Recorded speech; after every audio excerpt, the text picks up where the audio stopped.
Hey y'all, my name is Jasmine Jones and I am a licensed clinical social worker, and you are now watching Black Girl, a Therapist in the Wild, and this little show I like to call Therapist Sips and Review. And today we are reviewing a movie called Genie that's on Peacock, and we're drinking Bailey's and Kahlua. How y'all doing? Happy New Year, all the things. So I kind of watched this movie on a whim because I was looking for Christmas movies to watch, and it was like black people, and it looked like it was good production. I was just like, what is this? And so I turned it on, and I fell in love, you guys. This movie is so beautiful, and it's actually deeper than it portrays itself to be, because like, although the lead actor in this is a really nice guy, his niceness is kind of like, he's nice to a fault. Like, he's a people pleaser and stuff. So let's get into it. So this movie is about this dad, and his name is Bernard Bottle. It sounds so very Christmassy. And basically, like, he's a people pleaser, and you know, it's hard for him to stand up for himself. He's working at this art merchant house, whatever it is. And like, his boss is an asshole. We got like a little bit of Scrooge going on here. His boss is an asshole, and like, he can't stand up to him. He just cannot stand up to him. And so basically, on his daughter's birthday, when he's about to leave, his boss keeps him there, and he can't say no. There's no fighting this man. And it's weird because he's the sweetest man. He's the sweetest man. He really is. It's just the flaw is that he can't fight back. He don't like conflict. He don't like telling people no. He don't like. And so basically, he stays later and misses his daughter's birthday. Him and his wife are going to take his daughter ice skating for her 8th birthday. And he gets home, and like, the gift he got her was like this bear. She didn't even want a bear. She wanted a dollhouse, or just like the wife said, just to spend time with her dad for an hour, you know? And this has been a continuous issue. The wife's texting him, like, asking him where he's at, and then she goes like, is this going to be like Thanksgiving? So he did this on Thanksgiving. He's doing this on Christmas, their daughter's birthday, stuff like that. So I'm sure this has been an ongoing issue throughout their marriage. He gets there late. Why? And he doesn't have a gift. Like, the gift he had was this ugly ass stuffed bear that fell off his little scooter when he was coming home. And like, his wife is just pissed off. So he goes in the living room, the study area of their, you know, little penthouse situation. And like, there's this like jewelry box that was highlighted earlier on in the movie that was just in there. And so I don't know if that's the genie's lamp, right? So I don't know if the lamp just appears when people need it or whatever. It's not necessarily something you can find, but he had it in his study. It was just some old jewelry box. And so he goes in the study, he puts the jewelry box in a plastic bag, and then he hands it to the little girl and is like, yeah, here's your gift. And the little girl's just looking at him like, why are you giving me this old ugly box? And you know, I mean, it's ugly to a kid. It wasn't ugly, like, it was covered in like little fake jewels and stuff like that. It was cute. And so his wife is just fed up. And at first I was just like, you know, because he does figure it out kind of sort of, but he's just going, like, when he wishes for stuff to kind of get his wife back, I could tell the wife was just looking at him like, you're just going along with what you think I want. You're not really like digging deep down and becoming the man I need you to be. You think that buying me gifts and doing this extravagant shit is what I want. I want you to fight, nigga. Like, and when I first watched the movie and he did all the nice stuff for the wife and stuff, and like planned a dinner for her and shit like that, and you know, made a bunch of wishes, I was just like, you know, like, what has he got to do? What else he got to do to show you, girl, he love you and shit? But it wasn't about, and I had to really sit with it. After I watched it the second time, and I really sat with it, and I was like, it's not that she doesn't know that he loves her. She's just tired of being the nigga in the relationship. Y'all, she's like, basically, like, she gotta show up for her child, and also like show up for herself. And then her husband isn't showing up for either of them emotionally, because he's too focused on what this boss wants at his job and stuff, and not being able to stand up for himself professionally. And I know it's hard for black men in the workplace, because even when he was in the workplace, it was giving like they're looking at him as less than. He has these ideas for how he wants things to be cataloged and priced, and the lady that was looking at it was just like, did you ask Mr. Flaxman about it? Like just rolling her eyes and shit at him, that Mr. Flaxman treats him fucked up and shit like that. And so, like, being in this workplace where you're experiencing microaggressions and being treated fucked up, and you're already a people pleaser, you already don't like yourself, so you already don't have a fight in you. And so it's kind of like when people like are like that, and like they get families and stuff, they get partners and children, they kind of sort of over time enmesh themselves with their partner and children.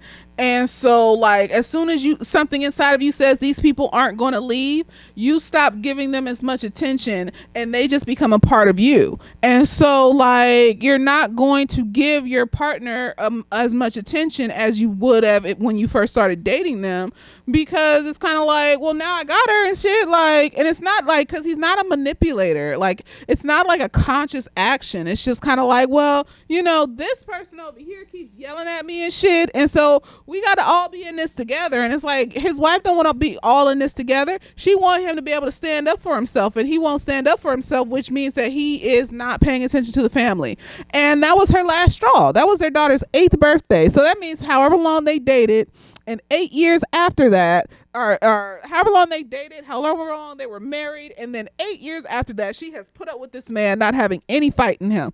And that shit is fucking tiring. And so it's kind of like how when you have those couples that break up amicably and they're still like cordial and nice to each other and shit, usually that's the reason why, because one of the partners just gets tired of having to carry the weight, because the other partner, y'all just on two different train tracks mental health wise. Like the one partner can carry the weight, take the responsibility, take accountability, stand up for themselves, stand up for their family, and the other one over here humming and hawing every time some shit happened, like, oh, I don't know, and then you just get tired of being the one that has to pick up the slack all the fucking time, and it's overwhelming and it's upsetting, and then at a certain point you start to feel not seen and not taken care of by your partner, and you've been explaining this to them for a long ass time, and they're still not doing anything about it. So you break up amicably and you kind of remain friends, but you just know that you can't be with that person because that person don't like themselves enough to show up in a relationship properly.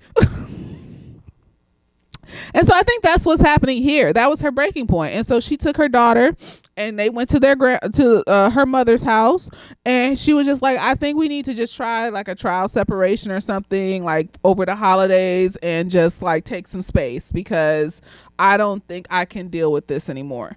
And it was valid. I understood it. It was valid, because like no matter how nice you are, it's not just about being kind. It's also about how much do you love yourself? Do you love yourself enough to pour that love back into your family, to show up, to take accountability, to take responsibility for yourself and your family, to not allow yourself or your family to be taken advantage of and shit? These are the type of niggas that like, they can't deal with conflict. They can't deal with, like a kid getting sick or somebody being terminally ill. They crash the fuck out. Like I was watching this movie, I was just like, I need a nigga that's 10 toes down. I need a nigga that's like ready to die for his, because I'm ready to die for my future family. Like I don't give a fuck. You kidnap my child, I'm gonna find you like in Taken, and I'm gonna kill you. Like I don't care what the police said. You have to wait, and no nigga, like, are you ready to die for this family? Like, that's how deep my love goes, and that's how deep I need a partner to go. Because if there's an emergency, look at the way the world is. We're in a fucking apocalypse, or some shit's going on, and like, I need to know that you 10 toes with it. Like, you're not gonna crash out to the point where you're not useful at all anymore. Now, there's moments where shit happens where you might crash out here and there because it's overwhelming, but you're able to work through it with me, with yourself, with your therapist, hopefully, and get back on track so that we can get this shit going. Like, I need you to get your shit together, nigga. Like, this is an emergency.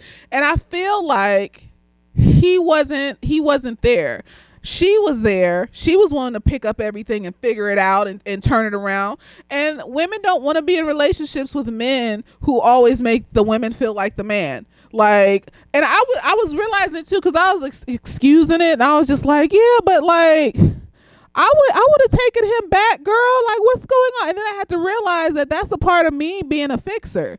Like, for me, I will be in a relationship with somebody that's just like this, very kind, very nice, and then I'll be the one that's always fixing things and not realizing it until I look up one day and wonder, why am I exhausted in my relationship?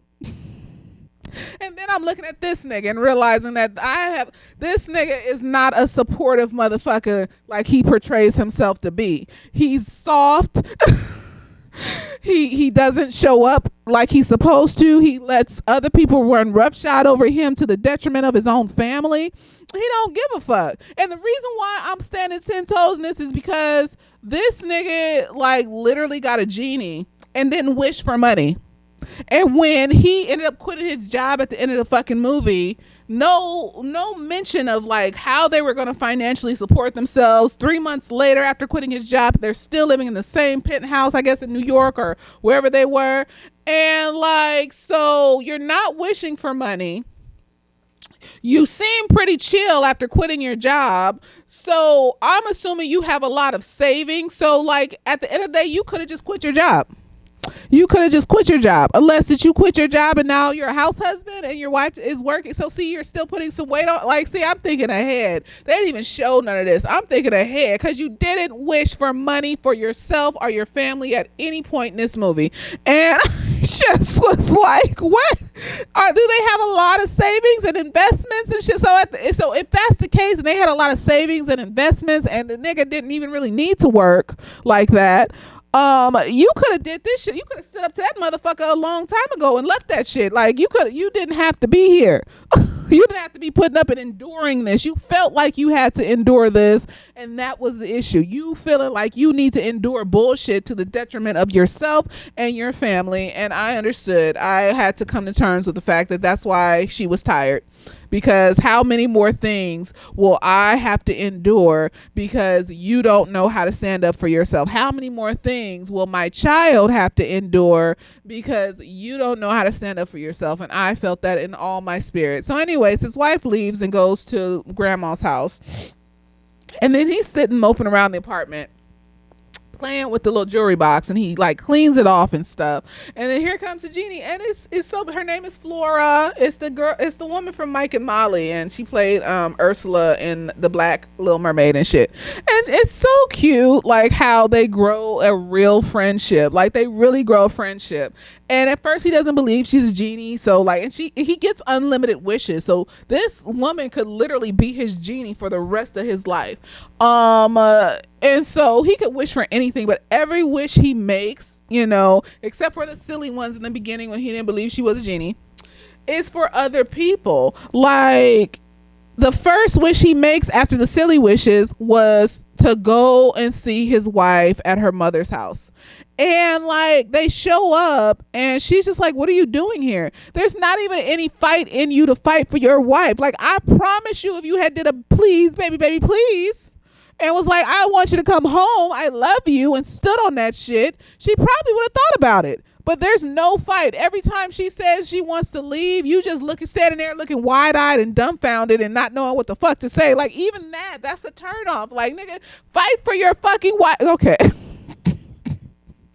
Like, all you gotta do is say, I want you to come home, I love you, I care about you, I want you and my daughter back at home, I don't want to be at home by myself. That's all you have to say, love. And you sitting up here just looking at her and just agreeing with your eyes like this, like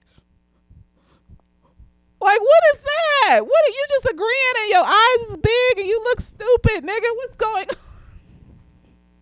And I hate to rag on him because I thought he was such a sweetheart. He was. Every wish he made was for other people or for his family. He never wished for anything for himself. And he may even make wishes for the genie. Like, so like they show up at the grandmother's house and like he plays it off and pretends like the genie is like his work friend or some shit, some stupid shit he made up. And I don't even think his wife would even assumed that he would be cheating on her and shit. Like, so she's just like, who is this woman? Like, just genuinely confused, not upset, just like, what are y'all doing on the porch? Like, what's going on? And so, like, he just is like, well, I'm gonna go home, obviously this is a little weird, and he just leaves without any fight, any like, I miss you, I love you, come home, bring my child back home, none of that. No, because I hate that for him. All he had to do was say the words, and I could see it in the wife. Like, I could see the way she acted that part. I could see that it in her, that's probably all she wanted, was to see him fight for something. Fight for his fucking family. But it's like, he can't fight for his family till he fights for himself. He got to love himself enough. It's kind of like giving a Christmas carol, because it's like he had to be traumatized a little bit by all of this in order to start fighting for himself and for his family and all this other stuff. So anyways, like, they go back to his house and stuff, and the next day, like, they plan to like buy the gifts that his daughter wanted, buy some gifts for his wife, and see if buying gifts would help, if that would be enough to show up. And like, before they do all that though, they have this moment where like you can see the friendship growing between the Genie and Bernard. Like, he genuinely is curious about the Genie. He cares about her. He wants to know about her life and her history, and then he's excited to show her like what's going on since she's been in the jewelry box for 2,000 years. And so like he wishes for pizza so she can try the pizza, and like he turns on the music so she can hear what music has evolved into since she's last been out the jewelry box and shit. And I was just like, that is so cute. He's such a genuine person, and he genuinely just cares about people, and it was so beautiful to see. Like, I literally would marry a nigga like this. I just need you to love yourself, and I need you to show up for me emotionally. I can't do it. I can't be the nigga in the relationship all the fucking time. Like, I can do it occasionally, like back and forth, balance, shit like that. But like, you not even giving up the bitch a balance, honey. Like, you sitting up here like she got to do all the work. She got to be the one to tell her daughter why her dad didn't show up. Like, she got to do all that shit, and that is over fucking whelming.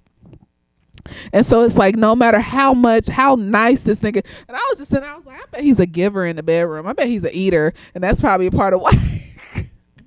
No, he's a giver out of the bedroom. He's a giver in the bedroom. He's a giver, nigga. Like, this nigga is a eater. I don't give a fuck what you talking about. So I can also see as another reason why it took so long for her to be like, you know what? I need a break. Like, you stressing me out. Like, but no, like, you can see this nigga genuinely cares about this Genie as a friend. And like, it made me realize how friendship should look. Like, he was excited to show her things that she's never experienced before, just cause it made her happy. And it's like, you doing this for her when your wife wants you to do this for her too, all the time, to be excited to show up. And it's like, you lost that when you started like being emotionally abused by this supervisor, and your extreme people pleasing tendencies started to come out to an extent where like you were losing yourself. And it's like, I think that he needed that experience with the Genie too, because that the experience he was giving the Genie is the experience that his wife wants to have all of the time, consistently. Like, I'm sure she's like, I want you to be the person I met, like, that was excited to show me things and excited to be around me and excited to see me happy, just like you excited to see this Genie happy just because you're a nice person.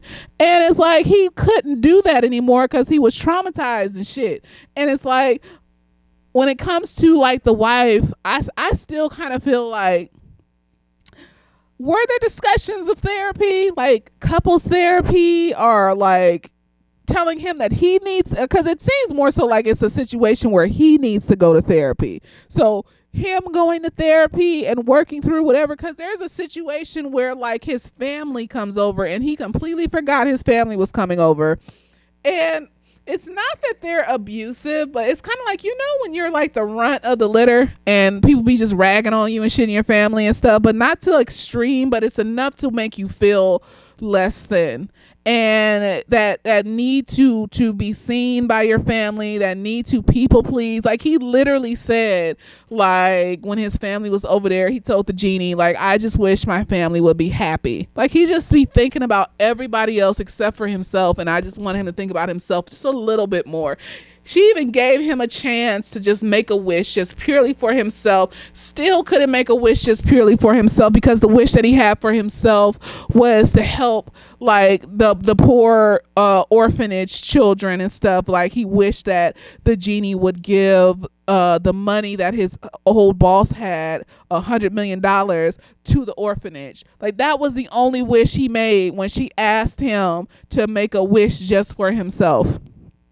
And so, like, that scene where he's making a wish for his family to, like, you know, to love him or to be happy, the genie comes up with the idea that each family member gets 3 wishes. And so she shows herself to the family member. She gives them 3 wishes. I mean, like, I don't even know why one of the family members were married to this white dude that obviously is a piece of shit. I don't care what you're talking about. He's sitting up there wishing for golf clubs, even though he doesn't even golf when he goes to the club. He just sits in the clubhouse and brags and shit. He's wearing a Harvard sweatshirt, even though he didn't go to Harvard. I had an ex that did that shit. He would wear my USC sweatshirt. Never went to USC. I don't even know if he finished college, but would always wear my USC sweatshirts. It was fucking weird. And then, like, wished for his wife to stop talking. And so, like, he had to use his last wish to wish for his wife to talk again. And, like, then his wife wished him to go to hell, and he went to hell. And then his wife had to wish for him to come back. And then Bernard realized that, yeah, this is not something I can fix. No, honey, you can't fix everybody. Your family got their own shit going on, and they need to figure it out themselves. And you need to learn to love yourself. You need to be a little bit more greedy. At least wish for $15 million in the bank somewhere. You know, that's all I needed to hear him say, so that, you know, because you sitting up here with no job, and no, he's sitting up here with no motherfucking job. And it's like, it's irritating me, the fact that he never wished for money. I mean, there was a scene where he wanted to remodel his apartment, and so he wished to remodel his apartment, and then, like, she got some painting, the Mona Lisa, and she got it from the Louvre. And, like, if he wished for money, would she be stealing money from somewhere and they would have caught him or some shit? Like, what is it? Like, because I just feel like he should have wished for money. Like, I don't know. At some point they're shopping, right? They're shopping for the gifts, and they see, like, the little mall Santa Claus and shit outside, you know, listening to the kids. He wishes that every kid got the present that they asked for, right? Which can be precarious, because what if the kid asks for a real life dinosaur? You know, like, because kids just be asking for shit. And then she's asking about Christmas and what that is. And so we learn that she knew Jesus Christ, and, like, she was one of the multitudes and all this other stuff. And, like, he was a pretty cool dude. He just, you know, was financially challenged and didn't want to make money and shit. And so, like, that was a whole cool little insert that they did where, like, she's that old and she saw Jesus and all this other stuff. I thought that was interesting. And so, like, they buy the stuff, the gifts, and then he takes her to the movies, because, you know, the movies, and he's excited to take her to the movies because this is her first experience with watching a movie. And this bitch is getting geeked out about Tom Cruise, and she, like, gets attached to the ideal of Tom Cruise. And I was just like, this nigga is the face of Scientology. We forgot about Scientology, how they, like, take people away from their families and, you know, brainwash people into poverty, into mortgaging their house and shit until they're homeless, and then they make them work in their little C battalion, whatever the fuck, just doing stuff. Like, did we forget about all the documentaries and stuff? Like, no, this nigga is literally the face of Scientology. Like, I wouldn't fuck with that nigga. Like, and he's like, oh, he does action movies and he's nostalgia, childhood. The nigga is literally the face of a cult. Nobody cares. Nobody gives a shit. Like, but those are patterns that I be talking about that should not be overlooked. It's okay to interact with people, but don't overlook those patterns that say, I'm gonna pull you into some toxic bullshit if you get too close to me. Like, if I met Tom Cruise, I'd shake that man's hand. I'd be like, okay, nice to meet you. And then I would move the fuck on. I'm not gonna stay around evil. Because evil tries to drag you in, especially when you aren't trying to be around it and you're not fawning over it and stuff like they're used to. It tries to drag you in. And so, like, I absolutely the fuck not. And so the way, like, she had a Tom Cruise sweatshirt, she wanted to go to LA and try to meet Tom Cruise. I was just like, literally the face of a cult, literally a face of a cult that have devastated families and, you know, traumatized people and continue to do that to this day. We're just focused on Zionists right now. That's why that's why no one's really talking about Scientology, but they also control a portion of Hollywood and people and rich people and shit like that, and they do horrible things to people. And absolutely not. I remember I went, because they give you the Scientology church in Hollywood, they give you like tours if you go in there, right? And you know, I can feel evil energy and shit. It just felt evil in that motherfucker. It just felt evil out of curiosity. And like, I think I went with my ex and he was like really morbid and shit. We went in there and I just felt like I was surrounded by a cloud of evil. I felt it in my spirit, and I could see them trying to brainwash us. And then I saw this dude in there. It was this young dude. He was like in his early 20s. You could tell that he was kind of lost and stuff. And he was drinking the Kool-Aid, girl. He was like, oh, they was giving him the little psychological test and shit. We even took the little psychological test. I was like, this is like the test we give in therapy and shit. But then they tried to like manipulate the answers to make it seem like you're crazy. No matter what the answer, no matter what score you got on a little psychological test, whether it showed that you were doing fine or you're doing bad, they tried to manipulate it to make it seem like you're crazy. Don't do that, because I went to school for this. Don't do that. And so I saw the little dude in there, and like me and my ex were just sitting talking to him, and you could tell he had stars in his eyes. He was drinking the Kool-Aid. He was being manipulated by these people. I told you, when you are around people that are like the pink bitch from Harry Potter and they're smiling, that's how everybody was in there. Just weird, smiling, big-eyed. Everybody you ran into looked like that. I knew that this place was of the devil, because people do not have one emotion all the time. I don't care what you're talking about. And I was just like, I never want to come to this place again. So every time I pass their they have like the big church, and then they have like on Hollywood Boulevard this little mini church where they stand outside and pass out pamphlets and shit. I just speed walk right past. I absolutely the fuck not. Don't talk to me. So no, if you're associated with shit like that, you're the face of shit like that. Absolutely, I'm not. Absolutely the fuck not. You're evil. Like. You're evil. You're an evil person that, you know, is associated with evil things. And people should, if you have a religious practice, people should be able to leave. People should be able to have freedom, and people should not be forced to give you money. You know, it's encouraged, you know, if you want to. It's like giving a charity and shit. But if you don't want to give these people money, when I go to church, I rarely ever give an offering. I just, unless I feel it move in my spirit to give an offering, I'll get a little $5 here and there. I don't give offerings. I just, you know, if I don't want to, I don't want to. These people make you feel like you have to. They force you. They make you more. No, y'all need to watch the documentaries. That girl from the King of Queens and shit did a whole show. Leia, whatever her name is, because her whole family is in Scientology and shit, and now she's like excommunicated from certain family members, and they excommunicate you when you leave that shit, or if you try to leave and shit, they will tell you you cannot talk to your family members ever again. Like, absolutely the fuck not. Nobody's listening. Nobody cares. They just want to be like Tom Cruise. Oh my gosh. So when they did that, like, I was just like, the North never forgets, bitch. I know what this nigga is, and he's evil, and I don't know why y'all got him in this movie like this, but whatever, girl. It's none of my business. So anyways, he takes her to the movie. She's just, first she thinks the people on the movie screen are giants and stuff, and he had to explain to her how the movie screen just makes them look like that. But the fact that he was just really excited to show her these things, like, you can tell why his wife fell in love with him. He's just a bitch. That's no, like, I used to be a bitch. I used to be like, just putting up with shit. Like, I know a bitch because I used to be a bitch. Like, he just needs to grow some balls and just stand up for himself, and he will have his family back. He has to mean it. I was watching, there's this Christmas Carol version that's on Hulu, and it's like 3 hours long and shit. I really liked it. I put the thing. It was really good. And like during the movie, Scrooge kept asking the ghosts, like, what do I need to do? Like, do I need to repent? What do I need to do to make this stop?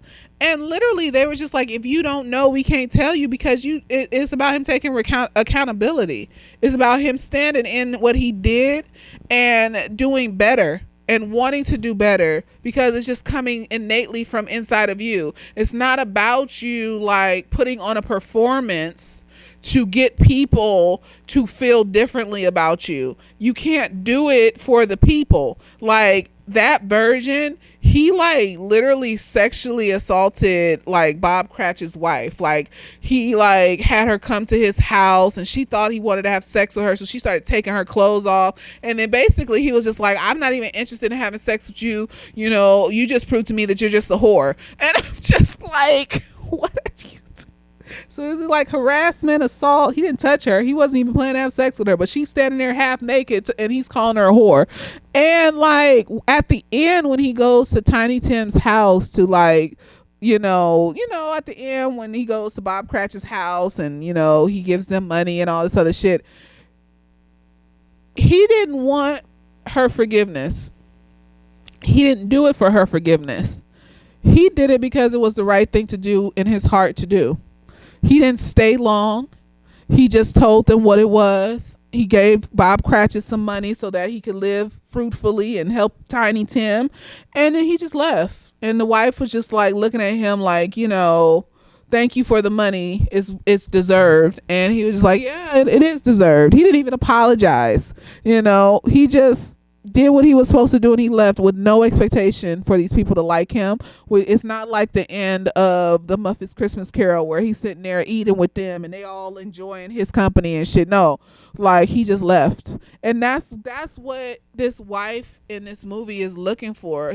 She's looking for this man to love himself innately, not to perform, not to buy her a bunch of gifts and do all these extravagant things. She just wants him to love himself innately, because if he doesn't love himself innately, this performance is not going to last. This performance is just going to be for Christmas, and then he's just going to be the same bitch ass nigga he always been after he gets comfortable again. Absolutely the fuck not.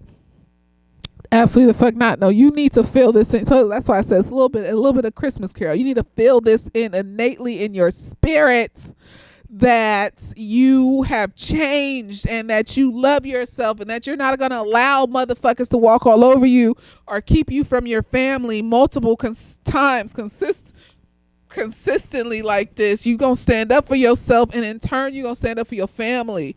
That's what she wanted to see. And him buying her all them gifts and doing all this stuff for her, it wasn't enough. Like, so he goes and he picks his daughter up from school, right? And so first he's gonna like, schmooze his daughter a little bit, and like his wife is there and he's just trying to tell her like, I just want you to know that I've changed and I'm trying to show up for my family and stuff. And she's just like, yeah, okay. Because it's just words. It's just fucking words. Where are the actions, right? So he takes his daughter out for ice cream, and the wife comes with him, and they all sit around eating ice cream. Then here comes this white dude with his daughter, right? And I guess it's one of the parents at the school that the wife is friendly with and stuff. And like now we're jealous. Now we're jealous because it's like, who is this white nigga? Like, and he's feeling a type of way and shit like that, because he's thinking this is all he has to do: take them out for ice cream, give his wife a little some gifts and tell his wife that he loves her and shit like that, and she's gonna be okay and come back. No, nigga, like that's not it. That's not all you need to do, and then everything's gonna be fine. She can tell you still the same nigga. You panicky, you're anxious, you're frantic, and you're still not fighting. You're still not saying the words, I love you, I want you to come home, I'm hurting. All you're saying is like, yeah, I'm trying to show you that I'm showing up for my family. If you had just got on your knees and gave her a please, baby, baby, please, like get some fight in you, nigga, because it's just like, girl, like, what's going on? Like, and I was rooting for him, though. I was rooting for him because he's a genuinely kind person. He's just miserable.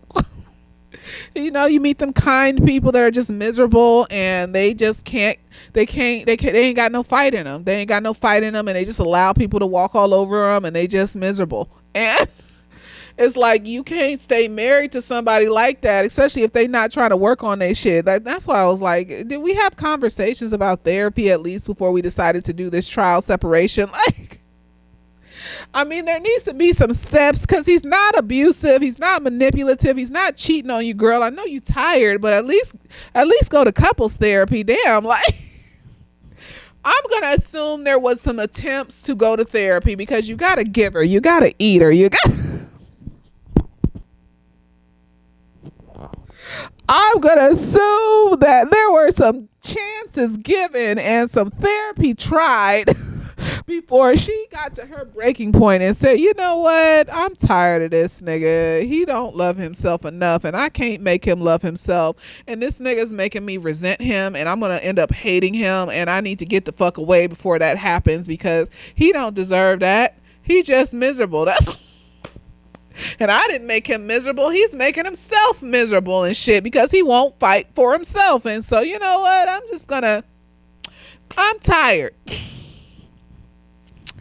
And so, like, the wife and the daughter go off and with this white man and his daughter, and he has to stand there and watch them walk off from the ice cream shop, and he just feels miserable. The genie suggests that, like, should I kill that white man? And he's just sitting there silent. I think he was thinking about it. I'm just like, honey, no, that white man don't mean nothing to her. I hope not. Absolutely not. No, I wasn't gonna watch this movie if she ended up with some white man. Absolutely fuck not. So like I said, the family comes over, and the whole fiasco with them and the three wishes happen. And then, like, one of the family members just wishes he wishes everything would just stop. And so she sent all the family members back to their separate homes. And then what he does is he redecorates the whole apartment. I didn't dislike the apartment before it was redecorated. I thought it was cute. I thought it was cozy. I thought it was homey. You got the daughter's drawings everywhere and all this cute shit all over the place. I'm a maximalist, so I enjoyed his apartment. Like, when he had her remodel it and it looked like some, like, magazine apartment, and I thought that shit was ugly. But he knows his wife, so maybe his wife isn't a maximalist and she wants to live in a space that's not so, you know, cluttered with things and books and stuff. I would have loved that shit. It would have been magical for me. I just like a cozy space. I just like a cozy space. It just feels like a hug. And so, like, that's when he gets the idea to change his messy jersey that he has from soccer, football, whatever we say it, into a nice painting. And so I think he swapped it out for the Mona Lisa or some shit. And then we got this whole, like, fiasco with, well, after he did that, he invites his wife over, right? And he plans this whole romantic evening. There's, you know, fireworks and all this random stuff. And, like, he thinks this is it. This is going to be it. She's going to love me again. And no, she enjoys the food and the fireworks and all the shit. And then she stands up and she says, you know, I want to talk to you about extending our trial separation. I felt it. Like, after I watched it the second time, I was like, she must feel really free and really light over at her mother's house, because she doesn't have the weight of him and his sadness on her. Oh, a sadness that she can't fix. You know, I could see it. I could see she's tired. She just wants freedom. She knows he's a kind person. She knows he's a good person, but they on two different train tracks when it comes to mental health, and them train tracks ain't crossing right now, and she just is fucking tired, and so she wants to extend it, and he feels all sorts of types of ways about this because like he thought this was it. This is all he needed to do was to, like I just needed to like make a special evening for her and show her that I can't. No, nigga, it's performative. It's performative. She wants to genuinely see you show up and be there for her. You are performing what she wants, but it's not the truth, and she can tell that it's not the truth because she knows you, and she knows that you're a people pleaser and how you panic and try to please when you get upset or overwhelmed. And so she can tell that that's one of these moments where you're getting upset and overwhelmed, and so you're panicking and you're doing these extravagant things. She's looking for the small consistencies. The big things are great, but she wants to see the small consistencies in you, and you're not giving her the small consistencies. And so she wants to extend it. And so she leaves. He's distraught, and at some point the genie puts a fireplace in his apartment. Before like after she does all the apartment up, he tells the genie to leave and go do what she wants and have a good evening and stuff like that. So the genie ain't even there, and so the apartment catches on fire because the genie didn't put like a chimney. Like you put a fireplace with no chimney, love, and so there's smoke coming through the vents of the apartment and all this other stuff. The police come, the fire department come, and then they see the Mona Lisa on his wall. Now that's a plot hole because I was just feeling like, why would they think that we're in America? Why would they think that that's the Mona Lisa that got stolen yesterday? Oh, and before all of that happens, before the wife is over, he has the daughter over again. He's telling the daughter that the lady in the house is like his friend or a housekeeper or some stupid shit. But eventually he tells her she's the genie. And this is when he shows the daughter the ginormous dollhouse he got her. So he's trying to win the daughter over first. I mean, she's a kid. Kids are easy. Like, you just get her a fucking dollhouse, and then he tells the kid that the genie is the genie, and then they go on a carpet ride and shit like that. And like, the kid is easy. Like, it ain't that serious. No, kids are easy. And that dollhouse she had was magnificent. It was humongous and shit. I was upset that everybody knew. His whole family knew, the daughter knew that this woman was a genie, except for him. And I just feel like, all right, no. His whole family knew, his daughter knew, except for his wife. His wife didn't know that this was Genie. And the really fucked up part is, actually, the first wish he made after, the silly wishes was he wished his wife would love him. And the genie was like, absolutely not. We don't change people's emotions. We can't control people's emotions.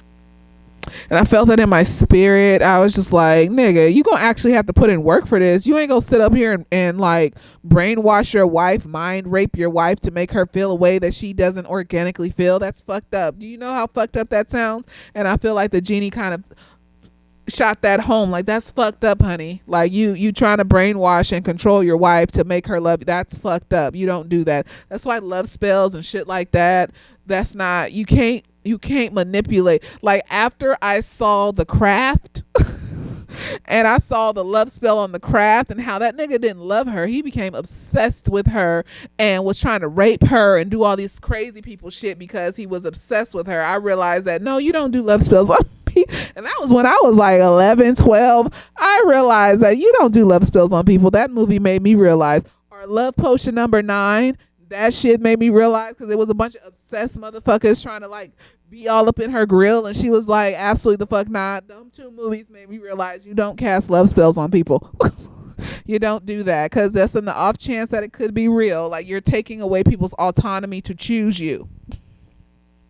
You want them to choose you because that's where the real love lies. The real love lies in the fact that they organically chose you versus you turned them into a robot. You might as well just have turned them into an AI bot and shit. It's not real. It's fake, honey. They didn't choose you. So they don't actually love you. They don't actually give a shit about you. And you're like raping their mind. It's mind rape. It is. I don't care what you're talking about. No, it is. What movie did I do last time we was talking about that? What was it? What was the last movie I did? So it's like when I was doing Gen V, and like I was talking about Jordan and how Jordan is extremely traumatized because their body has been commandeered by multiple different people, and they've basically been mind raped, and their body has been controlled, so their body has been raped in some way, and how they're severely traumatized by that to the point where they can't even be with Marie. If you ain't watched Gen V, like, I don't know what to tell you, they can't even be with Marie anymore because they don't feel in control of their own selves, and Marie keeps running away from them because every time she gets overwhelmed or traumatized.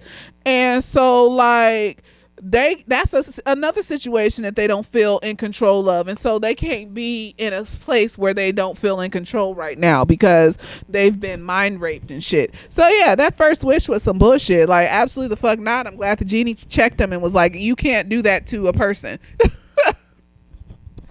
And so like he takes his daughter on a magic carpet ride and all this other stupid shit, and then like he has his wife come over, and like, or maybe the wife comes over first, and then at some point after the wife comes over and tells him she don't want to be with him and she wants to extend the separation, he takes his daughter on a magic carpet ride, something like that. And then we got this whole plot with the Mona Lisa because the apartment starts to burn down, right? And so like, because the genie did put a fireplace in the bedroom but didn't put no fucking chimney, like, I don't know, we're gonna kill everybody.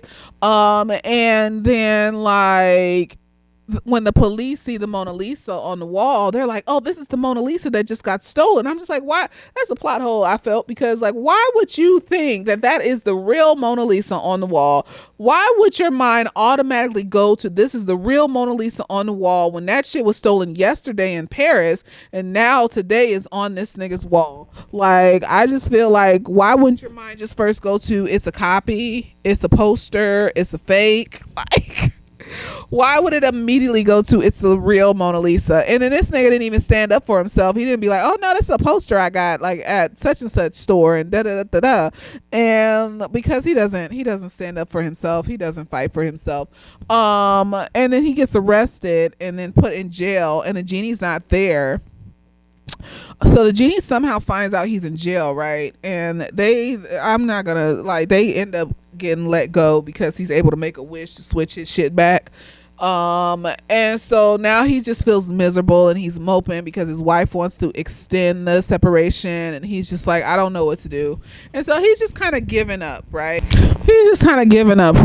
And so like, he's sitting at home with the genie, and he's just letting Genie know that he doesn't have any wishes. He's tired. I still feel like, like you could have given them kids 80 million of that man's money, and you could have kept 2 million or however that 20 million or whatever. Like, why did you have to give? So they're at home, and she just looks at him and she's just like, well, you've made wishes for everybody else. What is your wish for yourself? And he's like, I want to give these evil niggas money to these orphan children. And I was just like, I mean, if you trying to help everybody, help the whole world then, nigga. I wish for world peace. I wish that there were no hungry children in the world. I wish that the Palestinians got their country back. I wish that, like, let's make some real wishes. If you trying to help motherfuckers and shit, nigga, like, I wish there was no more white supremacy. I wish there was no more racism. I wish all of our cultures could, we could live in peace and harmony within all of our cultures, something. Like, I just feel like we could have did something on a grander scale, and we didn't. It's none of my business though. So, and then they do like a little gift exchange, right? So he got her a Tom Cruise sweatshirt, and then he got her this card with the Mona Lisa on it, right? And on the card, he wishes for her freedom, and it's just so emotional. And I was just like, and she was just like, "Oh my gosh!" And like he was just like, "Yeah, I want you to be free." And I was just like, "Yeah, girl, ain't no black person want a slave." Because that's basically what she is. She, and throughout the movie, she drops these little like not even hints, like just that she doesn't want to be a slave, and that she's been a slave for 2,000 some years, and she doesn't want to be a slave, but she's just kind of forced to accept her lot in life. And so the fact that this man gave her freedom and he didn't have to, and then apparently you get 3 extra wishes. They're just willy-nilly in these wishes and shit. After you release your genie, you just get 3 extra wishes just cause still ain't wish for no fucking money. I don't care what you talking about, honey. Like, the world is coming to an end. We need to have some security and shit. And I don't know what's in these motherfuckers' bank account. They ain't said what's in these motherfuckers. So that's a plot hole that they never explained their financial situation. But they seem fine. He seemed fine without having his job. So he was just putting up with shit just cause he's a people pleaser and he was being abused and shit. And he felt like he had to stay. But apparently they have enough money for him to not work and shit. Girl. Maybe he wrote a book. They have books all over their apartment. Maybe he took time to write a book or some shit. I don't fucking know. The wife seems fine with the fact that he ain't got a job. Because I just feel like that's another burden if he's not picking up the slack in somewhere somehow. Like, if he's not picking up the slack financially, if they ain't got investments and money just to chill and not work and shit like that, like, it's a burden. It's another burden on her. So I don't know. And so he wishes for her freedom, and then she leaves him these numbers, and I think it's the date that he first made his first wish, right? His daughter's birthday. So at first, when she first got there, she told him he couldn't wish to go back in time because like people go back in time and they mess up shit and da da da da. But now she's telling him that, yeah, you can wish for it, like, technically, but like, we have to tell folks that they can't because they go back in time and change the timeline and all sorts of bullshit start happening, right? And so like he goes back to his daughter's birthday, and I wonder if that nullifies the other wishes he made, like for his boss's money to be given to the orphanage and shit like that. Or like, does that still happen anyways? They never explain. There's plot holes in it and shit. I don't give a fuck. It's still a good movie. He's a nice black man with a nice black wife and a nice black daughter. And I don't give a fuck what you're talking about. And this white woman is nice. And everybody's nice. And it's sweet and kind and wonderful. And I don't care what you're talking about. You don't have to like it. I like it. And so like he goes back in time and he catches his wife right before she's fed up and leaves him. And he quits his job, cusses his boss out, and then goes to his wife and tells her he loves her and shows up for his daughter's birthday and takes his daughter out to dinner. And he uses one of the wishes to get them a reservation, uses one of the wishes for something else, uses one of the wishes because she wants peanut butter and jelly sandwiches and some milkshake and shit at the restaurant. They don't serve that, so he was like, I wish they would serve that. And the restaurant's so pretty. It's decorated in all these lights and baubles and things, and it was just gorgeous. It was beautiful. Still didn't wish for no money. Girl, no, the way that pissed me off. Like, why wouldn't you have him wish for money? Like, is it because they're black? You think black people don't deserve millions of dollars? And then it's 3 months later. So he has his doorman, right? That is, to his apartment or whatever. And like, they're really buddy. They're friends, right? And the doorman's been flirting with the genie for like the whole time she was there, right? So 3 months later, the doorman has his own pizza place, and he's in a relationship with the genie, and they both own the pizza place. And what's his name? Bernard. That's his favorite pizza spot now. He goes to get some pizza for him and his family, and he sees the genie, and they're besties. They're like They're besties. I just love their friendship. I just love how genuine he was. And I was just like, this is why his wife fell in love with him. And he forgot himself. He forgot how genuine he was, how much he shows up for other people. But I still feel like there still needs to be work done on him showing up for himself, because that's what it showed throughout the course of this movie, is that he never really like wanted anything for himself as an individual outside of giving to his family. And like I always say, you still need to be your own person. You still need to have your own hobbies. You still, because that can grow resentment later on. Like I always bring up the Supremes at Earl's All You Can Eat. Like I reviewed that movie, and there was this one husband in there, and his name is James, right? And the main character, she gets cancer, and James is just all up under her. He's all about his wife, and that's based off a book, right? So there's 2 books. The first book is what the movie's made from, right? And then in the synopsis for the second book, it's talking about how like James is distant from his wife now, and she doesn't know why, and she doesn't understand why he's so distant and angry now and shit, like because he's resentful. Because he never grew a personality outside of his wife, and so now he doesn't know who he is outside of his wife, and you start to grow resentment, and instead of like taking accountability for that and starting to learn about yourself more, you blame your partner. You blame them like they did that to you. Especially men, these people pleasing motherfuckers, they blame their partner like their partner did that to them, made them subservient or some shit. Like, no, you chose this life. And I just went along with it, and I just kind of went along because I just thought that was a part of your kindness. A lot of people don't realize that people can be kind, but they still need to be their own person, or they're not going to be able to show up for you completely. So there's still a sense of like kindness, but I don't like myself enough to have my own personality outside of my family, and that's not healthy.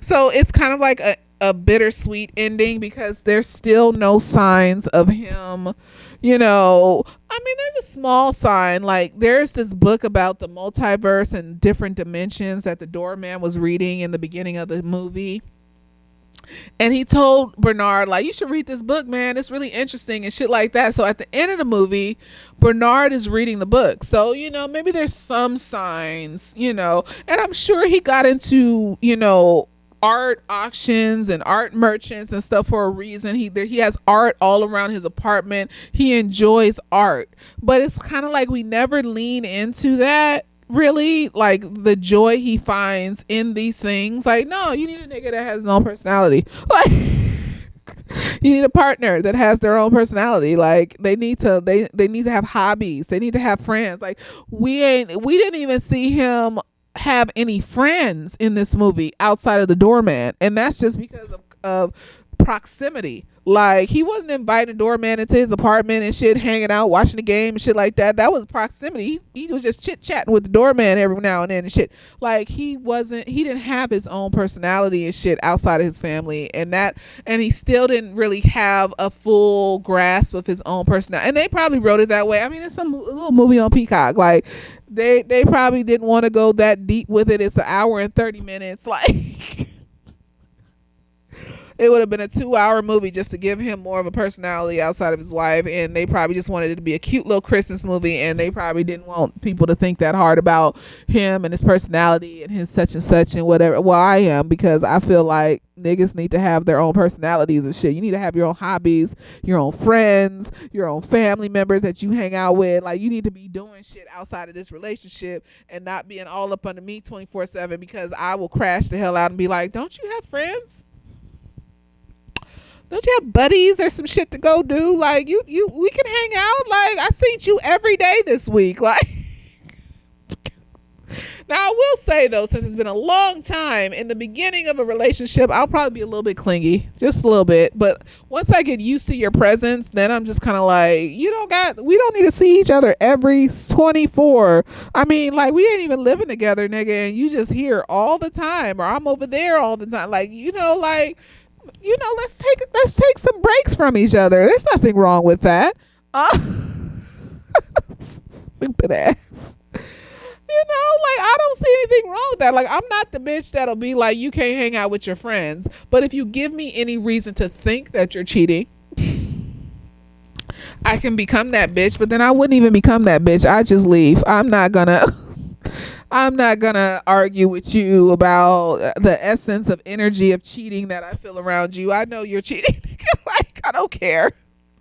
But if you don't give me any inkling that you are cheating, then I'm just gonna be like, well, that's not. You go play ball with your friends.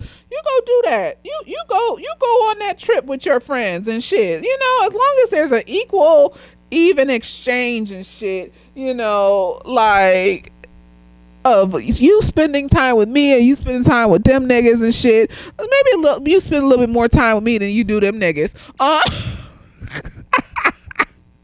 I don't give a fuck, nigga. Like,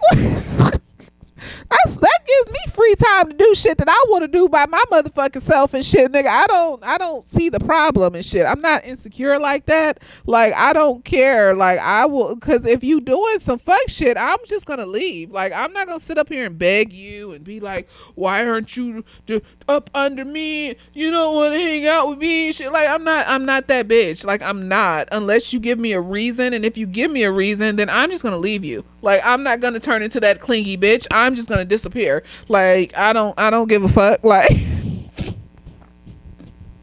so you better not cheat. Like, you gonna lose a bitch and shit, and maybe you didn't want me to begin with, and so, like, it's probably fine if you lose me. I don't know what.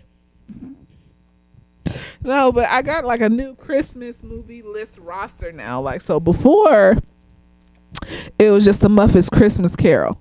But now it's the Muppets Christmas Carol. It's A Wonderful Life.